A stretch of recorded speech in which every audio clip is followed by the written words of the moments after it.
Well, we had some snowfall up here, and you know, the thing with snow is sometimes you debate over, should I plow it or should I wait for it to melt? And if you don't plow it and it halfway melts and then refreezes, then all these little bumpy things, they become like rock hard objects, so that you can't plow it later if you don't plow it while you can. So it's a good day for me to get the Jeep going and knock down some of that mess that's out there. Oh, what do you think? She'll crank today. I had her running a few days ago. Looks like I closed the hood right on the cord there. So.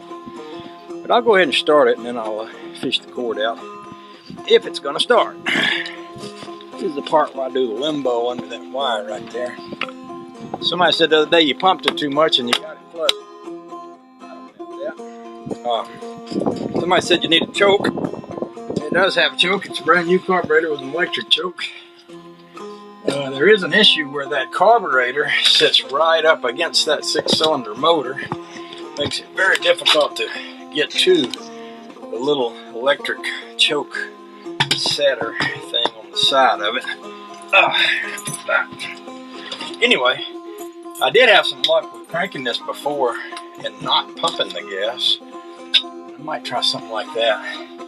Instead of pumping the gas, first we'll try it without touching the gas at all, see what happens.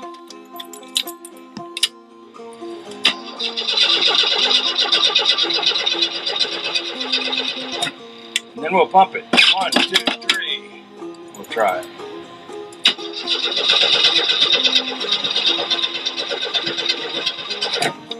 Do that again. 1, 2, 3. Usually pumping it sets the choke and pumps a little gas down in the carb.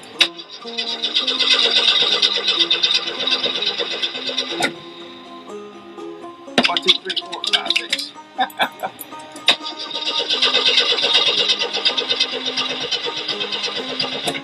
Now the easiest thing to do at this point is to squirt a little gas down in the carburetor. I say easy, it's not all that easy, but I know it'll crank if I do that. Yep, so that's what we'll do.